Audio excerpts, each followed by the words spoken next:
The other thing I tell you just before we get started that we're going to be running about 15 seconds of video at a certain point. The audio portion is as loud as they can make it. I will tell you what the sentence is that matters, but it's not as loud as I'd like it. But they've done their best to cue it as loud as possible. Anyway, okay, why don't we, is everybody ready? Yep. Okay. Why don't we get started? My name is David Lepofsky. I'm the chair of the Ontarians with Disabilities Act Committee. 10 years ago last week, the United States government enacted the Americans with Disabilities Act. It was signed into law by a conservative president, George Bush, and co-sponsored in Congress by a Democrat, Al Gore. Last week, Americans with Disabilities celebrated the 10-year anniversary of the enactment of the Americans with Disabilities Act. Americans have 10 years of progress to celebrate. In sharp and painful contrast, Ontarians with disabilities have only 5 years of betrayal and broken promises to commemorate. It's been over half a decade since Premier Harris promised in writing that he would enact the Ontarians with Disabilities Act to get rid of the barriers that face we people with disabilities in our lives, and that he'd pass it in his first term. Over half a decade, still no legislation. 10 years of progress in the United States versus 5 years of betrayal and cruelly broken promises in Ontario.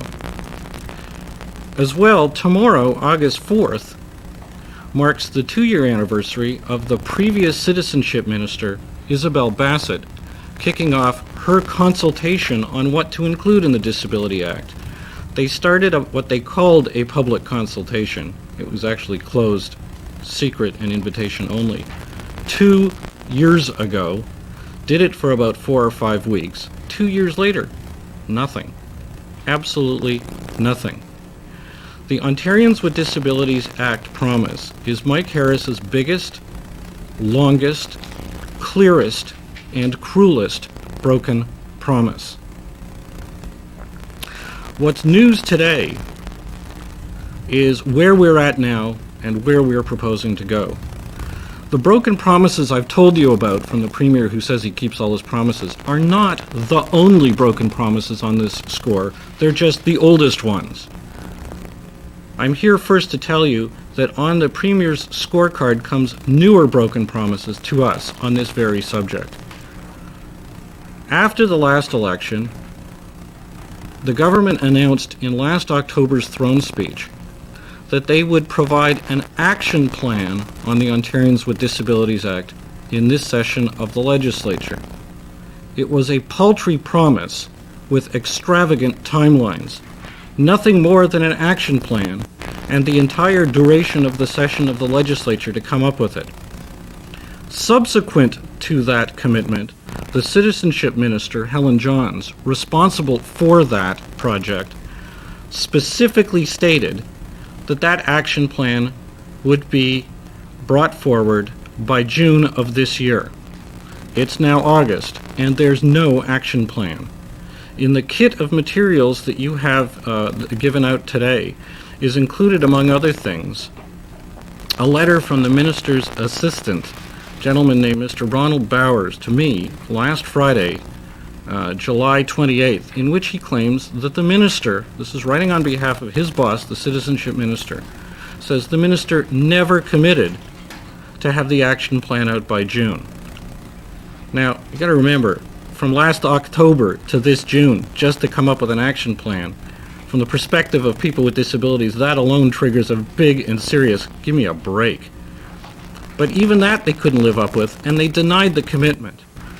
I'm going to have videotape rolled for you in just a moment, in which the minister is on television, on the new PL television station in London, on March 25th, the year 2000, this year, in which she specifically says that the government agreed that it would put forward an action plan by June. I'm going to ask that you listen carefully because the audio is not that loud, but the words are there. If we could roll the videotape, please. put forward a small private members resolution because the party as a whole wasn't prepared to put that through. In the election in 1999, the Liberals said it would take them 3 years. We agreed we'd put an action plan forward by June. We agreed that we would come up with legislation by November of 2001. And so I think we're moving as quickly as anybody else said they could. And I think we're trying very, very hard to make sure that there's accessibility for the people with disabilities in this province, and that we give them as much as we can. Okay, thank you. That's all the video we need. Thank you. In the minister's own words on television to a public audience, we agreed we'd put forward an action plan by June. Read the letter to me from her assistant written on her behalf last Friday, July 28th, stating that she made no such commitment. She made the commitment. They broke the commitment. Another betrayal, another cruel, broken promise. That alone would be more than enough, but that's not all there is. In the last election, in 1999, Premier Harris said, and his government said, that they would undertake more consultations. More consultations. Well, 2 years after they did their last consultations, we're still waiting. The minister claims, after we've been asking and asking, we called for public hearings, but the minister claims that all she's doing is holding private, closed, secret, invitation-only meetings, and for the most part she won't release either the results of the consultations she says she's having or who she's meeting with one exception that I'll get to in a minute. What's significant is that Liberal MPP Steve Peters asked in the legislature for disclosure of what's going on, couldn't get an answer, filed a Freedom of Information request, couldn't get an answer, paid the fees the government demanded in order to get the results of the Freedom of Information Act, still can't get an answer, and most recently, we've been advised, had to file an appeal under the Freedom of Information Act. This is about as secret, as closed a process as possible, and all of that secrecy certainly signals to us a certain amount of doubt, if not open cynicism about the whole process. But who's she meeting with? Who's she talking with? If you look in the package I gave you, among other things, you'll see a letter dated May 11th of this year from the minister to an organization which is a member of our coalition called Push Northwest up in Thunder Bay. In that letter, among other things, she claims that she's having getting ongoing advice on this from the Ontarians with Disabilities Act Committee, the Canadian National Institute for the Blind, and the Ontario March of Dimes. We wrote her back to confirm that she, in fact, has not consulted with us on the content of this legislation. And, in fact, in her letter to me of June 1, she confirms that that's the case. That's one down. Number two, she claims she's been consulting with the Canadian National Institute for the Blind. I've been advised by the Executive Director of CNIB Ontario that while they may have had chats with the minister, there has been no consultation by the minister of the CNIB on the contents of the Ontarians with Disabilities Act. And present here, if you have any questions, is an official afterwards you can speak with after we break formally from the CNIB who can confirm that, and if you have any questions for him, Randy First is sitting towards the back of the room. As well, you'll see on the table, among the materials we gave out, is a memo from an open memorandum from the Ontario March of Dimes saying that while they had some original discussions with the minister a year ago, there's certainly, from the text of the memo, it's obvious that there's certainly nothing ongoing. And more important, or as important, the March of Dimes, like in your materials you see, the MS Society, the Multiple Sclerosis Society, have indicated that they have serious concerns of whether this government really is as committed to this project as they claim they are. So, if you boil it all down, they committed to an act in their first term, didn't deliver. The Premier promised to work together with us, refused to even meet us. They promised consultations after the election, and we have to battle for 5 months to even try to get a meeting with the minister this fall, and we get claims that she's meeting with people that it turns out she's not really consulting with on the Disabilities Act like she says she is, or as she says she is. And finally, we get a commitment to an action plan by June, no action plan, and a denial of the commitment, a commitment that you saw with your own eyes and heard with your own ears on videotape here. Frankly, people with disabilities in this province are fed up. They've had enough. 5+ years is long enough. Today we are unveiling our new strategy, our new action plan of what we're going to do about it. This is a process that's going to start here and now, and it's going to build. It's going to take time, but we are not going to give up until we succeed.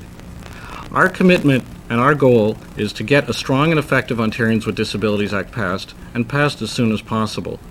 The way we intend to do it is by using every opportunity we have to get to the public and build pressure on the government, whether it likes it or not, to keep the promise that it keeps hiding from. How are we going to do that?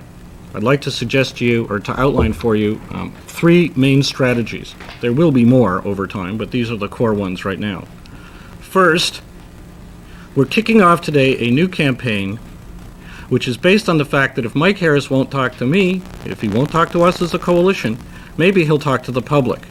We are very simply turning to the public now and calling on the public to call Mike. We are unveiling our Call Mike campaign. You'll have a copy of the poster that we're kicking off today. We're urging that people pick up the phone, call the Premier's office at 325-1941, call Mike Harris, ask where the Ontarians with Disabilities Act is that he promised over half a decade ago. We would like, by getting more and more people involved in direct grassroots democracy, on putting the question directly to the guy who says he keeps all his promises and then to us only breaks them, we'd like to get people involved in the process. We'd like to get the pressure mounting. Second, we have municipal elections coming up this fall. Now, initially you might wonder what that would have to do with us. It has a lot to do with us, both because this legislation would be significant for barriers not only at the provincial level, but at the municipal level as well. We are calling on people to raise this issue in the upcoming municipal election campaign.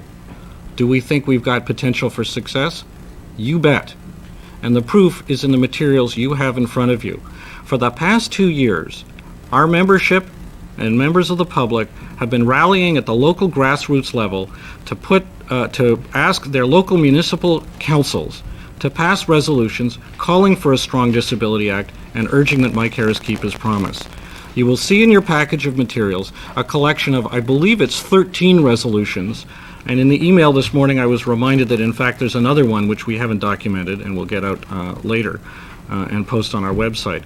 These have been passed in Toronto, London, Ottawa, Windsor, Niagara Falls, St. Catharines, and all number of Lindsay, and a significant number of other communities. And what's significant about it is that they're big cities and small towns, that they're all over the province. They reflect grassroots commitment to our goals, to what we're here for. We would like to use the municipal election campaign across the province as an opportunity to raise this issue, to call on candidates for municipal council and mayor to commit publicly to supporting a strong and effective Disability Act and to urge that the province pass one.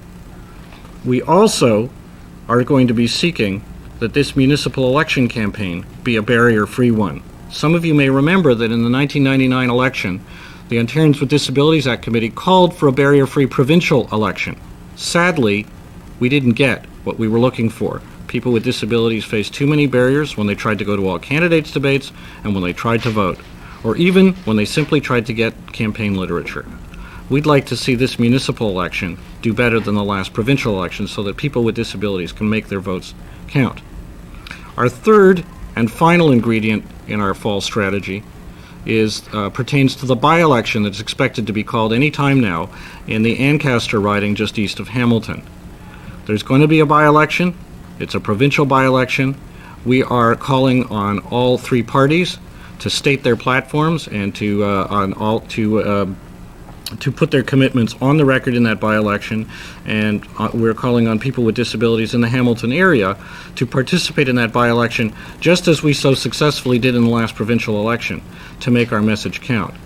For what it's worth, we expect this to be successful because we've got a track record of success in doing this in the last provincial election. We've got a lot more experience to draw on, and frankly, from all of what I've said, we're drawing on the one asset that no politician can hide from forever, and that is grassroots support.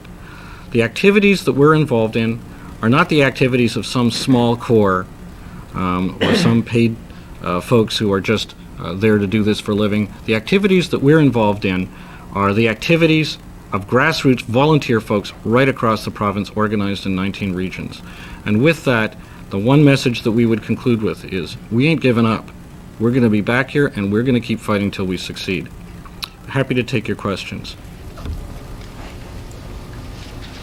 I think one of the government's priorities when they promised legislation in the fall, David, to deal with how farmers handle cow manure, but they won't deal with issues that affect 1.5 million Ontarians.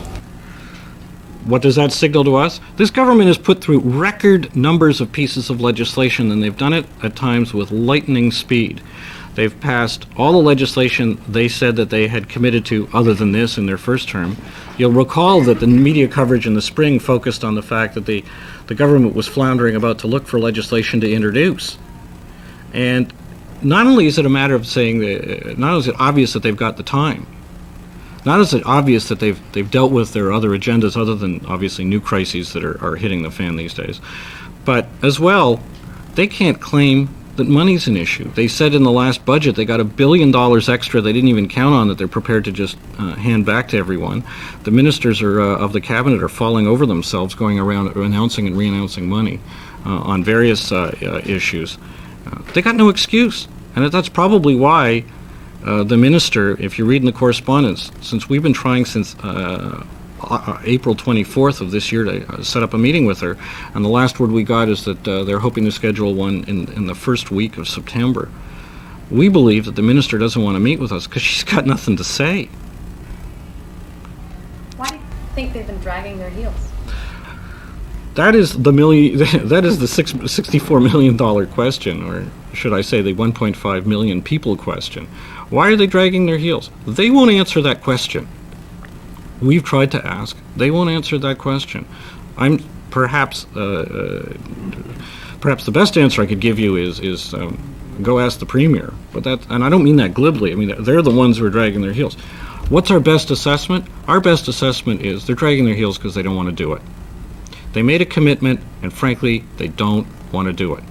They don't care. It doesn't matter to them. It feels to many people with disabilities like a high-handed and cruel kind of treatment. If you flip through the correspondence in the package of material we've provided to you, you'll find that the most recent correspondence coming out of the Minister of Citizenship's office can only be characterized, forgive me, but as rather snarky. And many people with disabilities have contacted me who've seen this correspondence and have reacted really quite offended at not only what they're saying, but the tone. It certainly doesn't convey a message that they care and that they want to do something about it. David, but that sounds kind of simplistic to say, well, they just don't want to do it. I mean, is it the fact that they've talked to big business and big business says we don't want to go to the expense of making changes to our various buildings and whatever we have to do to live up to the law? Now, could it be dollars and cents that's influencing that? Could that be going through their minds? It certainly could be. Have they sat down in the years that we've been coming forward to sit down and have a real meat and potatoes discussion about that? No. Are we ready to? Absolutely. Are there costs involved? In some aspects of this legislation there will be, in other aspects there won't be. How do you deal with it? We'd like to see it spread out over time so that it can be reasonably borne and so that it's not a problem. There are ways of doing that. The minister on that same interview that's on the tape, I don't have it queued up for this, repeated what the Premier has actually said before in writing, which is that removing barriers is good for business. Well, if they believe that, then they can't really be too they can't say that and on one hand and then say, oh no, but we oughtn't do this. In the United States, both candidates, Al Gore and George W. Bush, have committed to support the Americans with Disabilities Act and to vigorously enforce it. Now, in the United States, if you watch their political process, if business was so hell-bent against such legislation, you'd surely expect one of the two candidates to be at least softening their message. Quite the contrary. If George Bush Sr. had felt that it would be bad for business, he wouldn't have passed it, much less in 1990 in the middle of a recession. 10 years later, you notice their economy in the United States isn't exactly suffering from the presence of the Americans with Disabilities Act. Frankly, it just opens up opportunity for employees, for stores, for everybody. David, what do you want in an Ontarians with Disabilities Act? Our goal in the legislation is to achieve in Ontario a barrier-free society. We would like to require that no new barriers be created from now on. We would like existing barriers to be identified and removed over reasonable timelines consistent with available resources. We've proposed in a detailed brief that we released in this very room over 2 years ago a comprehensive but flexible set of ideas for how to carry out this. The government has never engaged in a substantive dialogue with us about our proposals. They've never sat down and said, hey, well, we got concerns about this, or is there a way to do this differently, or what? Never. We've offered, but they've never sat down and had that discussion. And indeed, at the same time as they're not having that discussion, you all know from the coverage that you've had on this subject, that the government is running around spending millions, indeed billions, on new capital infrastructure in this province, but has made no detailed commitment and put no regime in place to make sure that that new infrastructure is entirely barrier-free. Don't forget business. You're saying that the government is erecting new capital infrastructure like hospitals, schools, universities that put in barriers to people with disabilities. Without a commitment to making sure they're barrier-free or allowing others to do it. And as well, we don't see them, for example, when they're giving money out to universities saying, hey, if you're going to use this money to work on your existing infrastructure, can you at least devote some of it to maximizing barrier removal and barrier prevention?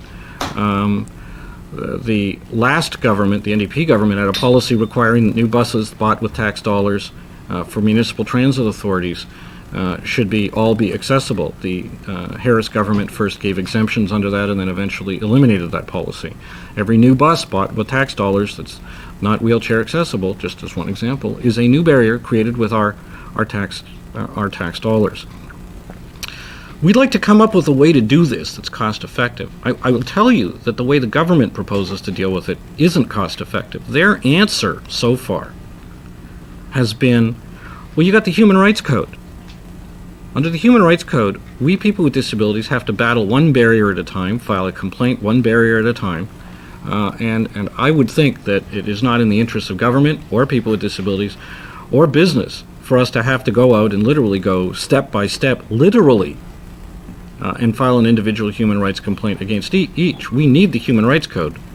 We need it fortified, not weakened, but it's not the complete solution. And in fact, the approach of using that is more litigious, is more adversarial, and frankly is more costly to everybody than the alternatives that we're looking to, and is less effective. After 20 years, we know that.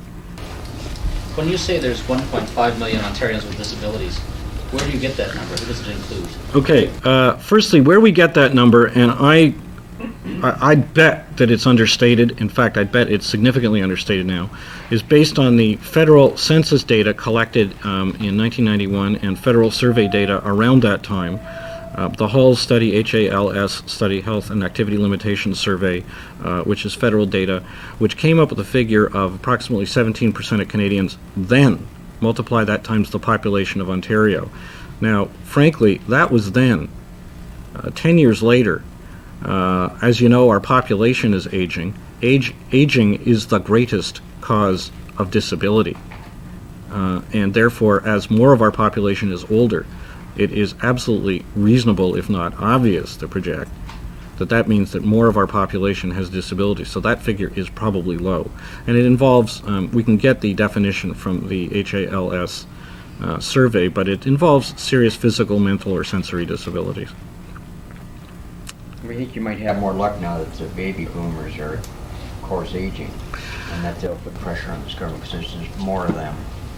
There's two populations that people have counted out and that we're looking to now, and we've done some work with, and we're going to do some more work with. One are the seniors community, because those folks are, even if the barriers we're talking about it can be ramps, the need for a ramp instead of steps. They can be information barriers like the lack of braille and elevator buttons. There are many other kinds of barriers, but if you just use the physical accessibility thing, it affects not only people in wheelchairs, but a senior citizen who just can't climb a lot of stairs.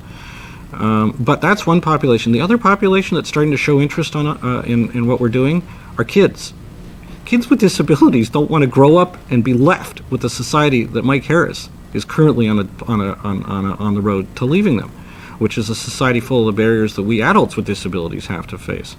And we have, in conjunction with the Toronto District School Board, had developed, and the Toronto School Board has produced, a teaching unit on the Disability Act, which has been distributed to teachers. We've being invited more and more to schools to talk to kids, and we've had more contact from kids with disabilities who want to get involved in this, and kids without disabilities who want to get involved in this, because they all have the same interest that we do in having this society be barrier-free, particularly by the time they're adults. David, I'm sorry, my crew, we arrived late. Is it possible to show that video again, that video clip? I am going to ask whether just say into the microphone, if it's possible to rerun the clip, that would be great.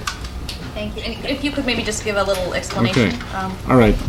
Just before we run it, in the last throne speech, the government committed to releasing an action plan on the Ontarians with Disabilities Act by the end of the session of the legislature. Subsequently, the minister said that this would be out by June. It was a paltry commitment. An action plan should be the kind of thing they could crank out in no time. And the timelines they gave themselves were extravagant. June came and went, and while the legislative session isn't over, the minister had given an explicit commitment to release it by June. They didn't. When I put this in writing to the minister's office, her executive assistant wrote me a letter saying, oh, she never committed to it in June. This is footage from the inquiry program on the New PL radio station in London, which aired last March 25, year 2000, where the minister explicitly states, we agreed we'd put forward an action plan by June. Is it possible to run the video again? See if the... had to put forward a small private members resolution because the party as a whole wasn't prepared to put that through. In the election in 1999, the Liberals said it would take them 3 years. We agreed we'd put an action plan forward by June. We agreed that we would come up with legislation by November of 2001. And so I think we're moving as quickly as anybody. So there, I mean, if you compare that quote with the letter from the minister's executive assistant written on behalf of the minister last Friday, July 28th, the year 2000, the commitment is explicit and the denial is false. And frankly, you're reading the correspondence that we've had a back and forth with the minister's office since April to try to get a meeting, which we're not going to have before September. I mean, this is not an open, expeditious consultation process. This is stonewalling. And we'd rather have a dialogue about the substantive content of the legislation. We'd rather answer for the minister or discuss with the minister the kind of questions that you folks have been asking me here. They haven't had that dialogue. Other questions? Thanks, David. Thank you all very much. And if you need further information or more copies of materials, they're all over there. Thank you all very much for coming.